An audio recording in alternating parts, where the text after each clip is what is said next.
Hey everybody, welcome to Game 1 in a best of 3 series being played between FXO Choya, he's the red Protoss down here in the bottom right corner of Shakuris Plateau, and his opponent is going to be Liquid TLO, the blue Zerg, over on the bottom left corner of the map. So this game is played on the North American server. TLO is playing from Europe, Choya is playing from Korea. You can see that these guys have a little bit of friendship going on, Choya complimenting Mr. TLO, but TLO is a little bit sad that he has so much beard. He, of course, if you don't know, wants to eventually be able to destroy his beard through important wins. So I think beating Choya in the IPL4 online qualifiers might be some beard points for him. Wow, did he just... He did. He dropped a spawning pool already at only 7 supply. So Liquid TLO with the 7 pool. Wonder how Choya is going to be able to deal with that. Choya actually already dropping a pylon at his ramp just outside of his natural and sending that probe to go scout. So we'll see what Choya sees when he gets in here and sees the spawning pool about halfway done when he arrives. So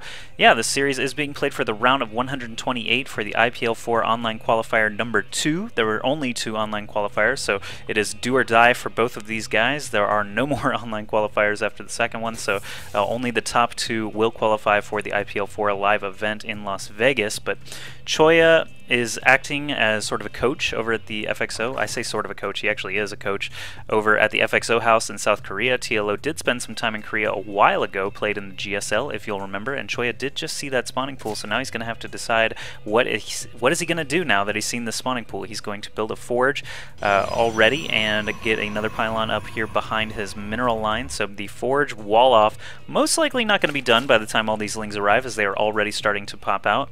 Let's see, yes, TLO is still droning, but Choya does have a lead on harvesters. Of course, that chrono boost from the Protoss Nexus being such a helpful thing in that situation. And Choya actually, ooh, very, very good timing there. Waits for the first 2 lings to run out and actually hit a perfect little window there to sneak his probe over to the natural. So he does have that forge completed. He could start being a jerk over there and building pylons and cannons and things like that. But right now, back at home, he knows he's not going to finish that wall off, so he just puts a photon cannon right there in his mineral line. I would say that's a wise decision, but now he does have this forge and pylon totally unprotected. There's a probe over here. Looks like he wanted to build a cannon, but he knows if he goes over there now, the lings would probably just surround and kill him, so he's being super duper cautious there. TLO actually only sending 2 lings, so the fact that Choya scouted it so quickly means that TLO is now going to switch up his strategy a little bit. He's still killing off that pylon inside the natural of Choya, but he is also dropping a hatchery of his own over at his own natural, and this probe of Choya is just out of range. As long as this forge is still standing, Choya could drop a pylon and start doing some damage with cannons. He's going to build actually a second forge, okay, back in his main. So even if this forge does get taken out, which looks extremely likely since Choya is probably not going to want to sacrifice a bunch of probes and mining time just to keep it alive, he's just going to build a new one here back inside of his main, and this first gateway will be done soon. So here's the pylon from Choya. He is actually going to start doing some cannon stuff, it looks like, maybe even while this first forge is still alive. The second forge is going to be done soon anyway, so yeah, a little bit of a window there. Choya does build the first 2 cannons. TLO still does not see or hear this. We take his vision here on this hatchery. He doesn't know that this cannon action is happening, so TLO could get a little bit upset by that soon. The forge is going to be exploded here at the natural of Choya, and TLO probably thinks he's just won a minor victory. He did not overcommit with Zerglings, so that's good. The fact that Choya built a cannon in his main mineral line and basically prevented TLO from being able to do too much economic harassment, actually any economic harassment, so good moves by Choya so far. And now this cannon is in range of the hatchery. We're taking TLO vision, so the cannon is revealed just because it's able to attack, and now this queen sees that this is cannon number 3 coming along, doesn't want to walk into open cannon fire, so TLO is actually in a bit of a tough spot. There's actually no way he's going to be able to defend this against 3 cannons. He's building a Roach Warren now, 4 Zerglings on the way out. There's no way he's going to be able to save this hatchery. He puts off the larva inject, and actually the rate that these cannons fire, the larva inject should actually finish. TLO neglecting his queen though. He's trying to take down this cannon, but there's no way she's going to be able to kill that thing, so the 3 cannons take out the queen. A little bit of a misstep there from TLO. Looks like the larva inject might just barely finish and spit out before that hatchery dies. Yeah, it should definitely finish, so he'll have some extra larvae to work with, even though the hatchery is going to be destroyed. And TLO now mounting a bit of an offensive, but there are some zealots out now for Choya. He's been building 1 zealot at a time all the while. After that forge and gateway got completed in his main, he's going to drop a nexus here at his natural as well, so he can start getting ahead in economy. And back over at Choya's cannons, those broodlings pop out and don't do anything to the cannons, so TLO's probably glad he got that larva inject off. Now he's making lots of roaches out of these eggs eggs. Wow, that cannon actually took out an egg. These things are crazy, crazy tough. Eggs actually have like a bajillion armor, I believe. But all 5 roaches actually do manage to pop out. We've got a huge wave of lings already prepared at the front line. Baneling Nest actually coming up now for TLO. He saw that wall off. He must have. That's why he chose to build the Baneling Nest. Yes, and he's got 14 lings on the way as well. So lots of roaches scuttling across the map now. I don't believe he has lair tag. Probably not. No, still working off of just 1 gas, in fact. So that Baneling Nest is going to be necessary. He's going to morph some Banelings here and probably try to just bust down this front. But Choya is spending a ton of minerals here on cannons. He may even build another gateway here just to finish this wall off completely.